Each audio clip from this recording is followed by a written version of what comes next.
Welcome to our It's Electra series. In this series, we're going to share with you gear based on and inspired by the Electra Distortion circuit. Join us on this journey where we get the most tone out of the least circuit.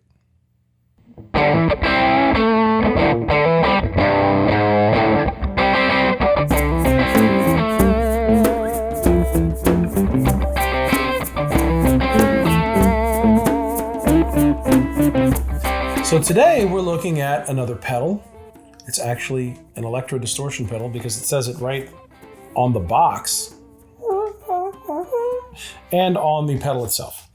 However, before we get into this pedal, I'd like to ask you to consider subscribing to the channel, click the notification bell so you know what it is we're up to. Your interaction with us helps us interact with companies and friends of the channel to get in interesting things like this. And the Beard is going to tell you how we got this and what we're doing. But this is the original box. It is pretty cool. Yeah, I mean, the Electra Distortion, or Electra Distortion, the series on the circuit that is the Electra Distortion, led us down many rabbit holes. It really felt like in the beginning, nobody really knew what that circuit, like, I heard major manufacturers talking about, them thinking there is a pedal, but it's not worth, like nobody really seemed to know where it came from. We did get to the bottom of that, I think, in the series. And now we're just kind of wrapping up some of the things we came across that said Electra on them. For instance, a while ago we did the Electra Overdrive made in China.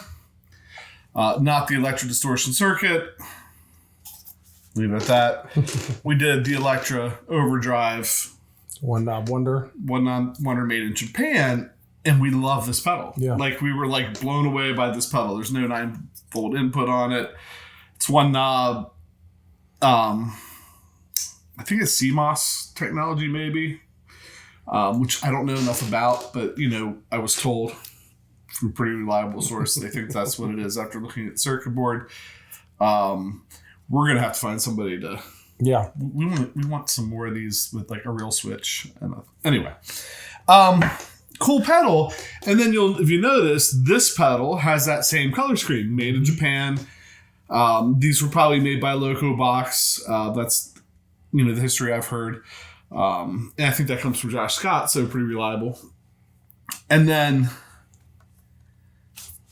this one actually says Electra Distortion on it. Right. We're like, this is it. At one point I was like, we got to find that pedal. Right. It's not it. But it's hard to get. You see them on Reverb, you see them on eBay from time to time. I've seen them going for upwards of like $400 to $500. There's a box that looks exactly like this, only difference instead of saying Electra, it says Rolls on it.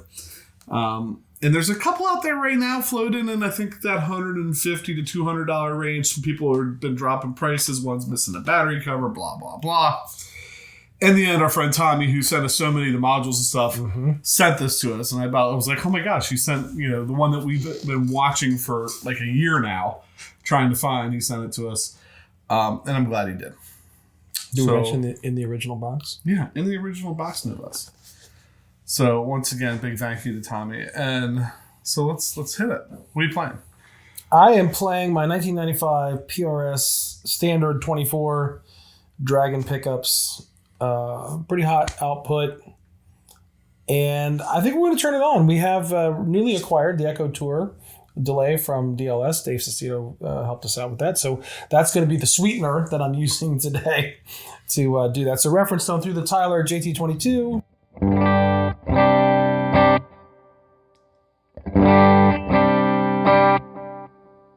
I'm going to go on the bridge to start. So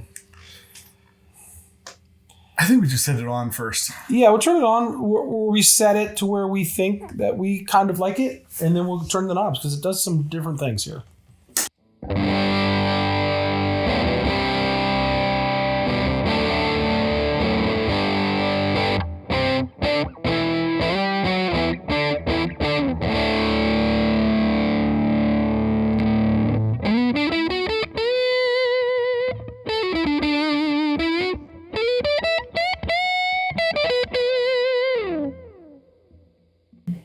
So, for anybody that's just tuning in, why would we say a box that says why would we say the box that says Electra Distortion on it is not the Electra Distortion? Right. So if you go back, look at the series premiere and stuff, and dive into what this series has been about, Electra Distortion is the circuit that's very amp-like. It's very, I wouldn't say this is not that. This is like a real, when you think distortion, maybe what you think of with distortion. What do you want to do first? Probably move that, is it gain? It's actually distortion, D-I-S-T. All right. So we'll move that distortion knob around, and like Pat said, it's going to do, well, we're going to let you hear. Yeah. There we go. Right.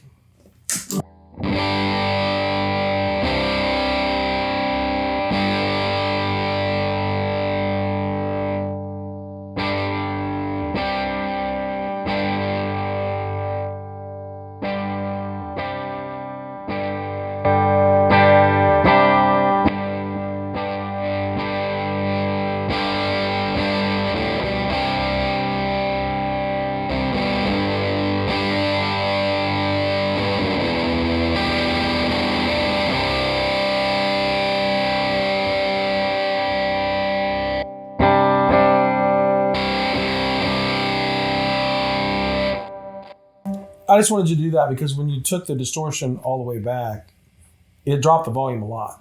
It does. And then when you get to about the last eighth of that pedal or a quarter of that pedal, the tonality completely changes and the output changes a lot. So I feel like it almost got back to unity when you had it timed like that. Let's have you play a little bit. I'm going to move that distortion in that last like quarter of a turn there a little bit, and then also play with the volume and the tone knob a little bit, just so you can hear what these do. All right.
Yeah, the tone knob and the distortion knob are very interesting. Don't know how to describe it other than you could hear the drastic differences, not only in tone, but I felt like output.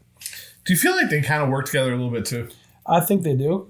Like they're influencing, maybe, I mean, I guess every gain knob and volume knob is going to influence each other, but I feel like there's...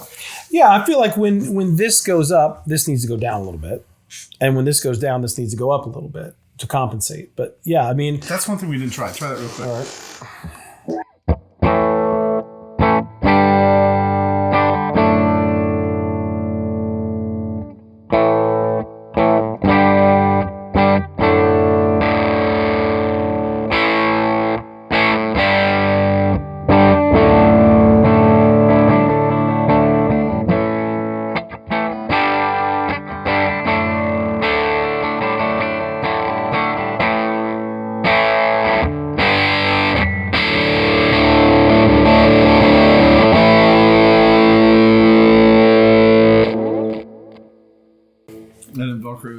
Yeah, maybe not. Yeah, you're gonna love that in editing. I mean, maybe not from in my opinion, a usability standpoint. The farther to the right the distortion knob goes, the farther to the left the tone needs to go. Or it just guitar amp choice, it gets a little piercing. Good idea to turn it on too. Well, yeah, I thought you were trying to get it set to a certain spot before you engage it, and I'm just waiting to like. Oh, it really doesn't seem to change it that much. These knobs don't work at all. Yeah. Yeah, you know, I have an MXR Distortion Plus that I struggled at times to use. Generally had the distortion dimed, but could shape it a little bit. Yeah, this is one that like you'd have to find where it would sit in your pedal board or your style. We had to massage it quite a bit to try to get something that would work for us with the guitars we chose and the amps we were using. I don't know. Yeah, probably not. It's fun. I mean, I'm sure there's people that tone, that sound, that thing does is maybe worth that $400 or $500 that they're selling for. I wouldn't be one of those people. Right. So I'm glad Tommy sent it. I didn't spend $400 on it or $500 on it. But if you are one of those people, or if you're a collector, you know, like, and you're just trying to get this whole series because there's other stuff, you know, that might be worth it. I really am happy that, you know, like this one sits just something unique. It's a little bit, go watch that video. It's a little bit different than the other pedals we're used to using, but still was like, wow, this is cool. And only had one knob, so there's only so much we could do with it. So the internal circuitry and the one knob, we found it pretty easy to get somewhere. Here you're using 3 different ones that we talked about, sort of kind of like an envelope filter, right? You turn one, it really impacts the other. And but that was definitely a, you know, set it, forget it. This one. Does that remind you a little bit like of somebody's going to probably blast me because I'm not blast away. Does that tone knob remind you more of like the filter knob on a Rat?